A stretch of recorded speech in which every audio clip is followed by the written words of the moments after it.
everybody. Welcome back to the Hello Goddess podcast. I am your host, Mandy Dea de Grace. I am a newly graduated naturopath, and today we have K'an Mejia. I'm so excited to have you on the podcast. It's been a long time coming. We've been talking back and forth for like a month or two. So, such an honor. Thank you so much for being on the show today. Yes, thank you so much for having me. And I'm so glad we were able to get to a point where this worked. So thanks again Yeah. for the opportunity. Absolutely. Thank you so much. So, Kian is the founder of Lift Collaborative, and she is a a online health and fitness coach to women in business, and she is from New Jersey. So excited because this topic is right up our alley. Hello Goddess is all about wellness and health for women. So I'm really, really happy that you are on the show today. I would love to know what inspired you to do this kind of work. Like, I would love to hear about your journey and everything that happened to lead you to where you are now. So I've been really thinking about how do I get this all in? Because this is Yeah, my whole life. And so literally. I've literally been an athlete my entire life. And, from 2 years old was doing gymnastics in the middle of the floor performing for my parents. So yeah, it's been inside of me my whole entire life. So let's see, went to school for health and physical education after being an athlete for a while. Didn't think that that's where I wanted to go, was really ashamed, actually, I've come to notice, of the thought of being a teacher. I thought, even though I had great teachers, I thought, it was not high enough on the ranks and I had a lot of ego involved and certainly not one of sports, but it's what I knew and what I loved. And so thankfully had an amazing time at university and had amazing teachers to show me the need for teachers. While at university, though, I got certified as a group fitness instructor. And if anyone's in the Philly area, the 76ers dancer was our teacher. And she was fantastic. And I fell in love with moving people to music. I thought I was a star. And it was a blast. Moving and music together and teaching, it was like amazing. But then I also knew I wanted to help people a little further. So I became certified as a personal trainer. Did that for quite some time. Then that kick of personal trainers not enough, movement's not enough, you're better than this, quote unquote.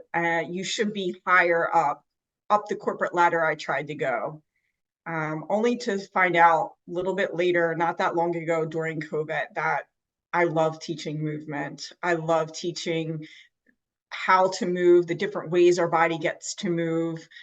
I was never the one to count calories. I've never been the one to count reps, even. I'm not the VO2 max person. I love teaching people to be in their bodies, have awareness of their bodies, to move their bodies through different genres and modalities of movement.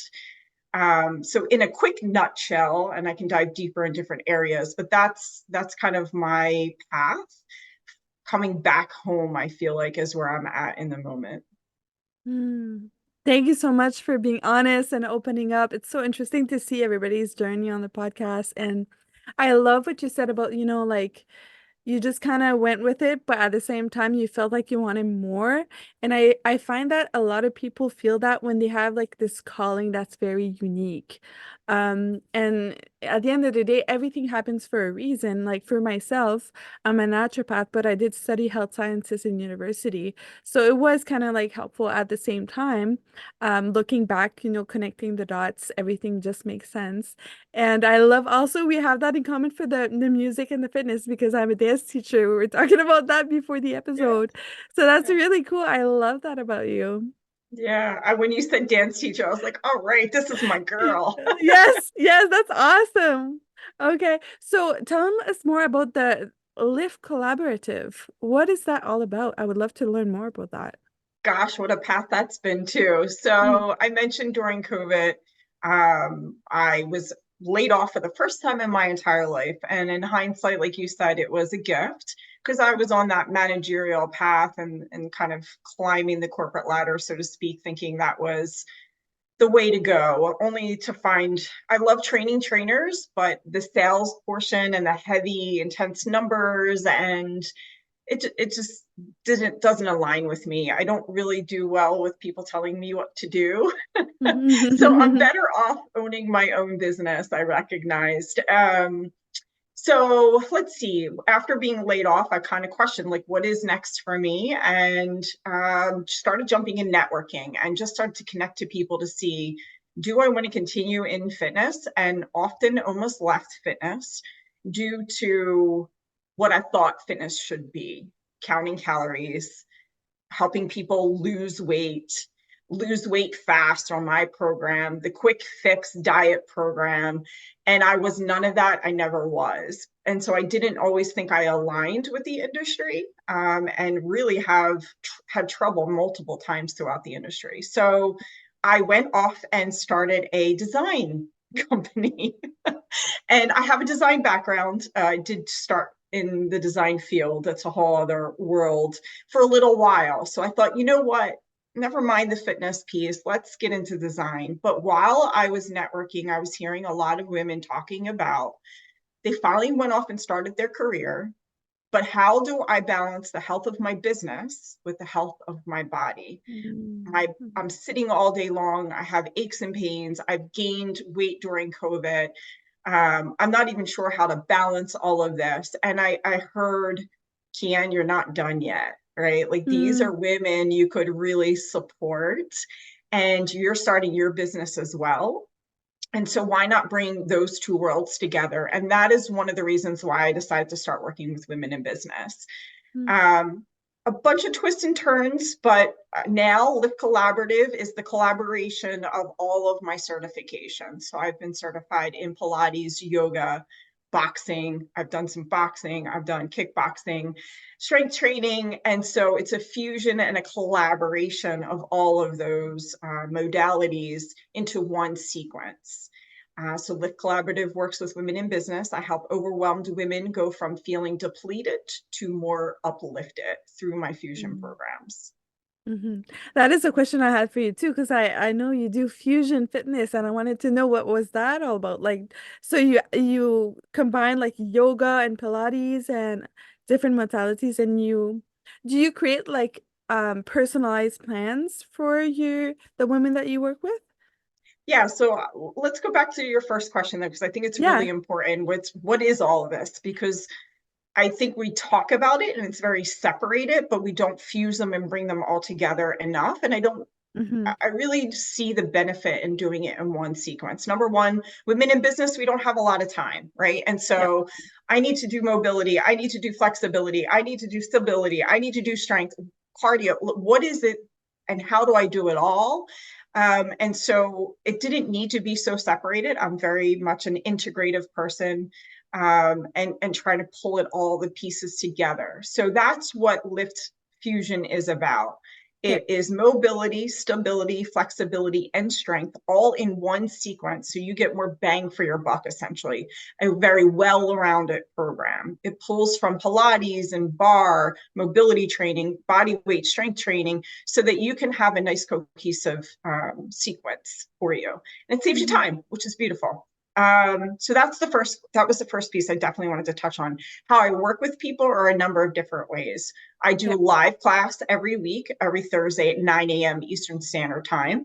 A group of us meet, we get together for 45 minutes and we move our bodies through the fusion sequencing.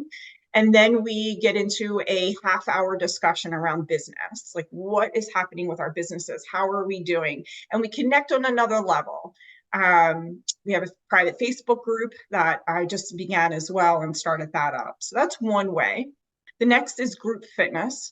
Everything's done online, by the way, so that Mm-hmm. I could give you more, the clients more. What I found with working in person was we meet Tuesdays and Thursdays at 9 a.m. and that's it, right? And so then Mm-hmm. what? Then you have to wait till the next time. Are you doing the things that I suggested when we're not together? Yeah. Um, what if someone goes on vacation? What if someone moves? What if there's a change in the schedule? I didn't want this to be an excuse or a way to keep someone from being consistent. So that's Hmm. where everything is now moved online. The Hmm. group fitness is a group chat along with the Facebook group. You also get the live session every Thursday, and you get a video that I put you through a fusion sequencing that you have for 4 to 6 weeks. During that time, you can ask any questions, you can ask for some modifications, or if you're really getting good, if you want to advance any movements, we can do that for you. The last piece, I only do this with 8 clients, is one-on-one, also all virtual. And that gets into the nitty gritty of things. Like if there's something like you have an injury or you really want to meet a specific goal of movement pattern, then we can get into more specifics. So that's how you Hmm. can work with me. I love that. Thank you so much for sharing everything that you do and the different packages that you offer. I love that. And I really hope people that are listening are interested in connecting with you. And I feel like you Yeah, have so much to offer to women. thank you. And I love like I love the fusion piece because I think that sometimes when you're trying to work on yourself, like you just want to do everything at once, like and you get overwhelmed with like, okay, go to this yoga class, go to that, go to the gym 5 times a week. Like this makes it more cohesive and more attainable for women in business. And I know myself, as an entrepreneur, I really need that structure and finding the time, making the time to prioritize myself. And that's a really, really beautiful way to do that. I love that so much. Yeah. But yeah, and what do you think is the biggest hurdle for women in business that want to be healthier or want to be more fit, because I think that it's important to talk about that because I think people they want to be healthier, but they're kind of like they don't know where Mm-hmm. to begin. Mm-hmm. There's so much I could say about that, but if we start with women in business, if you are unhealthy, everything is affected, right? We can Yeah. have successful businesses, but if we are not feeling good in our own skin, how successful is it really? Is what I always ask people. You get the degree, you get the car, you get the money, but if you have aches and pains, if you have brain fog, if you're not feeling comfortable in your own skin, are you really successful? So that's one of my first pieces that I usually talk to clients about. So putting ourselves first is really important. We hear this over and over again, of course. What I found with a lot of clients too is this common theme of I feel shame when I don't, I feel guilt when I do. And so you're Interesting. constantly living in this tug of war of self care. And so addressing that, as always, mindset is first and foremost with my clients. We start to talk about what does self care mean to you? What is your belief system around it? How do you feel when you take care of yourself? How do you feel when you don't? And just kind of having that conversation and opening up that doorway. That's where the one-on-one personal training was holding us back. This is where the coaching piece comes in and can take my clients even further, right? Because we can have that coaching Mhm. opportunity online. So that's first, is talking about self-care, because feeding ourselves and moving our bodies is caring for ourselves. It's not the retreat that we go on necessarily. It's not the vacation. It's not the massage. It's not the bath. Although all are awesome, and I'm not knocking any of them, and I certainly am a proponent of them. Let's get to the foundational pieces first and foremost that we need to do every day, which is moving our bodies and eating well. Mhm. The other is the time constraint. Completely understand that as a woman in business myself, which is why I fused all of these together. The last piece I would say is if doing it on your own is not working, that's okay. Then Mhm. find somebody to help you through it.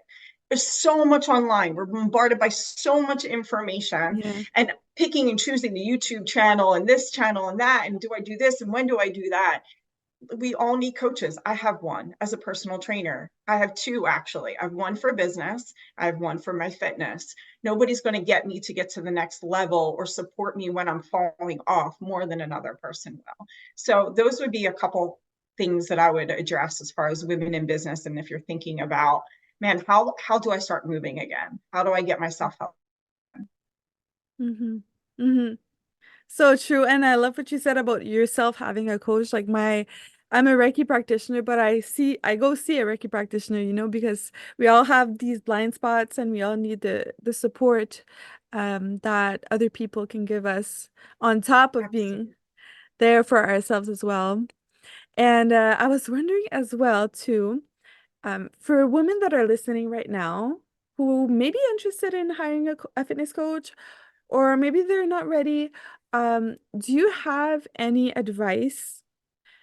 A little bit, some advice on diet and some advice on fitness that they could implement right now if they are Mm. overwhelmed as a business owner. I love that question. First and foremost, I would say throw out the word diet, Yep, right?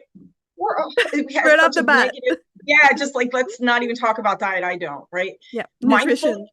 yes, Yeah, exactly, right? And so diet means so many other things, of course, but we know it as one thing usually, which is torture. It's like yep. counting calories and calorie restriction and all the food we have to restrict ourselves with. And we've gone in a direction that's very toxic, right?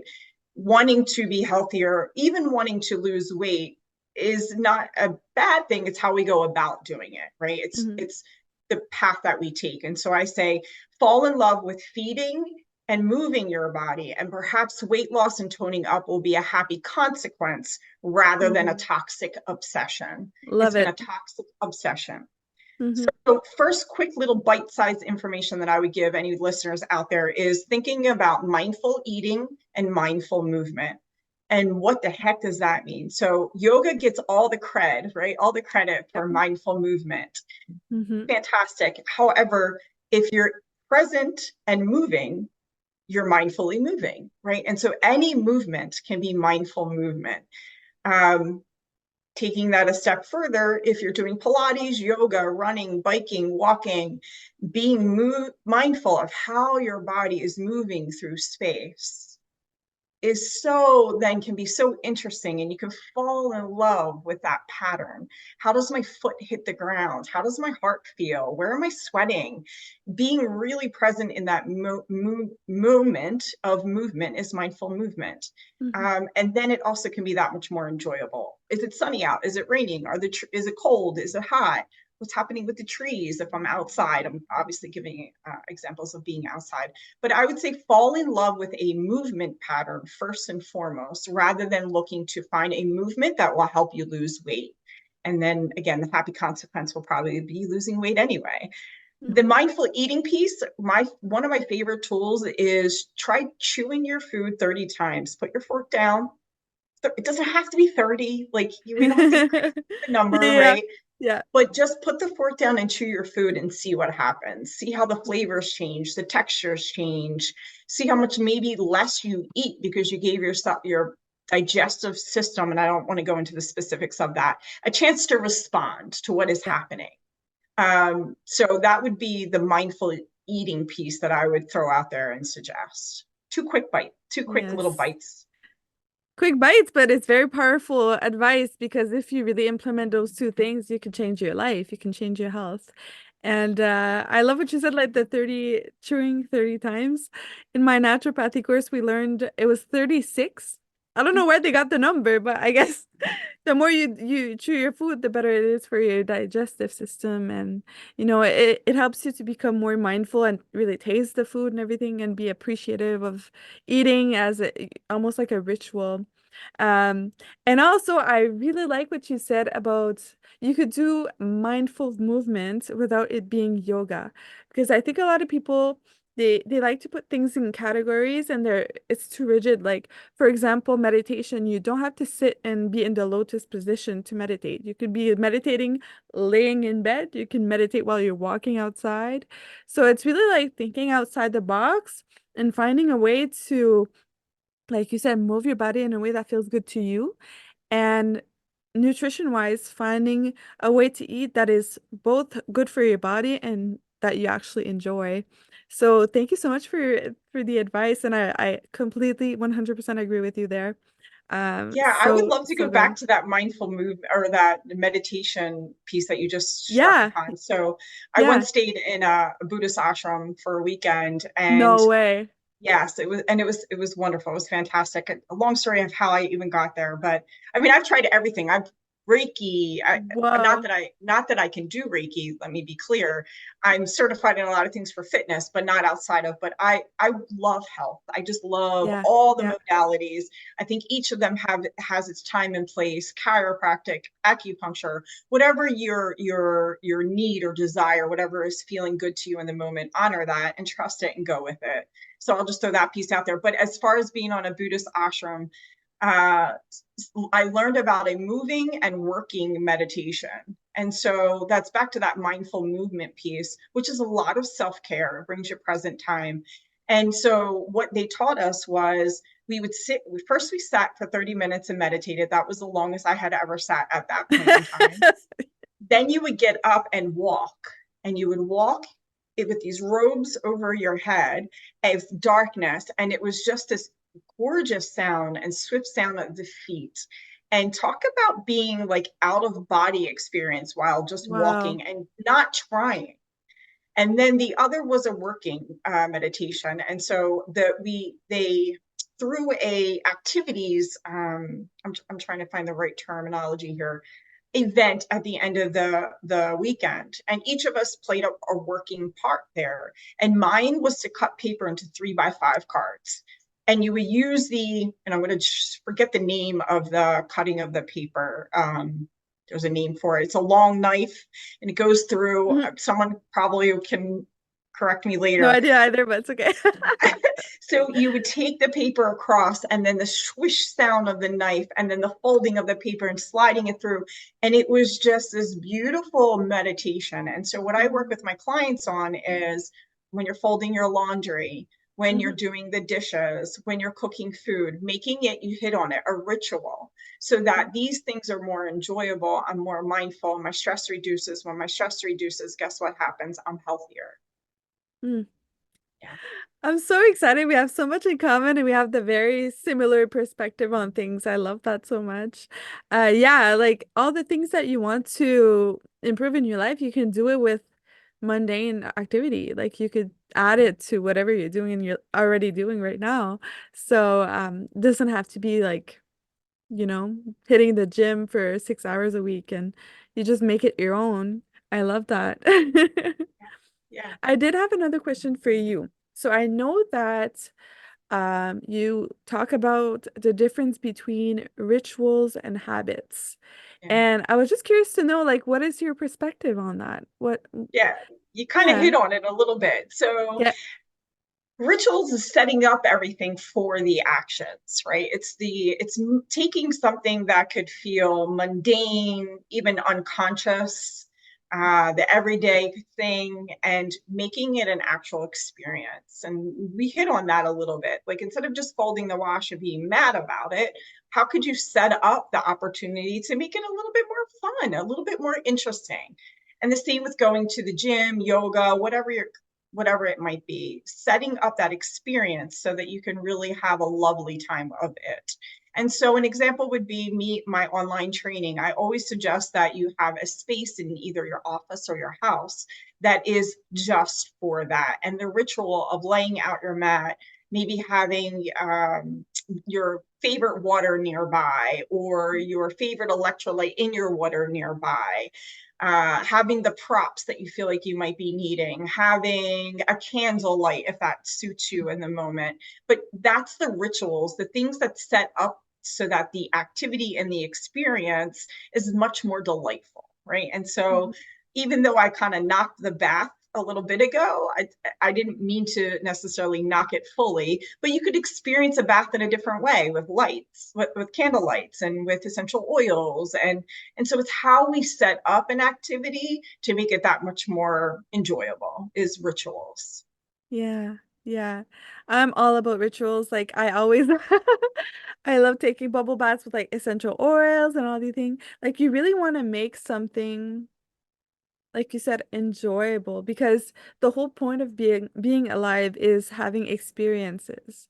That's kind Mm, of how I see it. So, do what you have to do, but you can be creative You can be Hmm. creative with anything that you're already doing and making it more of a blissful and peaceful experience, or even exciting and fun. Like, for example, dancing is a really fun way to get your body moving. And And you sometimes I'll said just you, put well, yeah, sorry, I didn't well, you said you were a dancer, so I yeah, love to dance. I yeah. salsa dance, I bachata, merengue, cha-cha. I do a lot of Mm, partner no, dancing. So yeah, yeah. I So love it. yeah, Yeah, and then it's cook. yeah. I'll throw this one last piece in there, just the cooking aspect, just because I think we've Yeah. gotten so far away from making cooking an enjoyable experience. Now I understand there's sometimes not enough time. We have kids running around. I get it.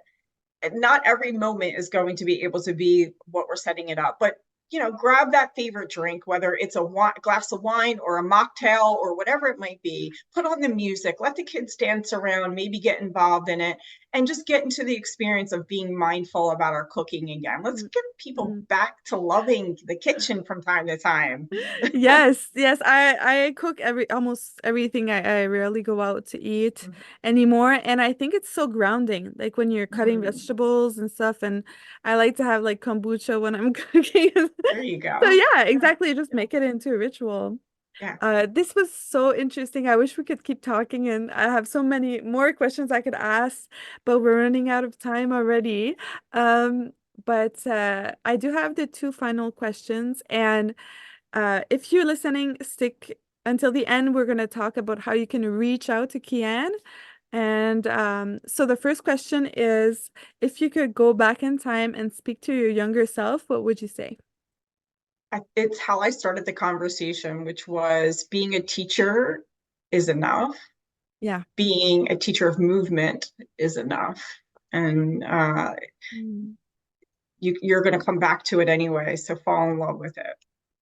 I love that. I love that. It's so important. And I think that's a very beautiful message to send out to like whatever you're doing is enough. Like you are enough. And the way that you're contributing to the world, if you're doing it from a good place and you're sending love to whatever you're doing, it is enough and it's needed. You are needed. Mm, mm, Um, and the final question is, what is your definition of a goddess? mm. I really thought about this one, and I kept coming back to kind of like the yin and yang of things. I've been thinking about that a lot. Um, Interesting. yeah, and so it's the different parts of me, right? The different pieces, some of the pieces that I might not like so much, um, working in conjunction with the things that I think are my strengths rather than thinking they're so evil, right? And Mm, um, so a definition of a goddess, I hate to say this because it's thrown around so much, but it is truly the acceptance of all those parts of me, and that maybe they're not opposing each other and they're kind of complementing each other. And mhm, so when there's parts of me that show up that aren't the mindful piece, because even though I'll talk about it doesn't mean I'm there all the time, mm, that I still can teach it, right? Like yeah. just because I'm not perfect at it, I can still teach it, and I can have some grace for myself when I'm not there, and own up to it, and Mhm. know, okay, next time I want to try to be different, and better at it. So I hope that answers the question, but I was really thinking about like yin and yang and the two opposing pieces and how they work together interchangeably, to make up a person. So that's a Mm, definition of a goddess, when you can really be in that space. mhm, mhm. Thank you so much. Yeah, and what you said is so beautiful because it's true that, you don't have to master something to be able to teach it. If you really believe that what you're teaching is helpful and it's helping you, even though you didn't perfect it yourself, then it's a good thing. And that's how I approach it as well. Like I share a lot of advice online about wellness and stuff, and I haven't mastered everything. I'm still struggling. Um, a lot of things I'm still working on, and that's okay because we get to share our light anyway, even though we're imperfect human beings and we're doing our best. So thank Yeah, you so much for saying that. yeah, for sure. I think it goes back to it's those struggles that make us the best teachers, right? And the best Hmm. coaches, mentors, because we've learned something from it. If it came easy to us, it's harder to teach. You may know that about Right. movement. Yeah. So I always say the best players, the best athletes don't always make the best coaches because it came easy to them. So the True. the struggle in it. It's that yin and yang part. That is what Yeah. allows us to actually teach about it. That's really interesting. I never saw it that way, but it's so true. Yeah, because when you're going through struggles, you're seeing like little moving parts that you wouldn't necessarily see if it came super easy to you. Yeah. Um, all those stepping stones that you need to get to your goal. So thank you so much, Kian. Thank you. I love this conversation. I hope we can be friends outside of this. It was really cool. And Love to. yeah, so for the people listening who want to connect with you, where can they find you? Yes, so I'm most active on Instagram.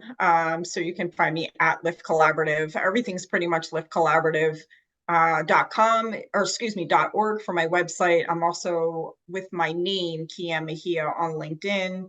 I'm going to be doing a 14-day free challenge, which is go from depleted to more uplifted in 14 days for women in business. So definitely find out about that. And then I will be on Creative Mornings. So if you're a woman in business, it's definitely a good place to go. It's these virtual tours, field trips, excuse me. And so anyone that's an online business person, head over there because you can also do a master class. And so I'll be doing a class on there as well. So those are a few ways that you can find me. Awesome. And I always put all these links in the description box if you're listening on YouTube or Spotify. Everything's going to be in the description. And thank you so much, Gan. I'm so happy that you were on the show. There's so much more than I know that you can share. So even if we didn't tackle everything in this episode, please go see her Instagram, see her website and everything. And I know that you guys will learn from her so much. And again, thank you so much. It was an honor to be able to interview you today. It was a pleasure. It was a delight. It was so nice to have to Yeah. be on here. I wish you so much success in your business as well. Thank you. You as well. Naturopath Thank you. Reiki, that's fantastic. So and being a dancer, yes, okay. Woohoo. Yeah. This was Like you this said, was you a lot of combine fun. whatever you are and That's like right. different aspect of who we are and what we like. So thank you Yes, so I much. love it I wish all. you the success as well, my dear. Thank you. Thank you. So thank you for everybody for tuning in. I'll see you guys next week. Sending you all of the love and the light and the Reiki energy. Bye.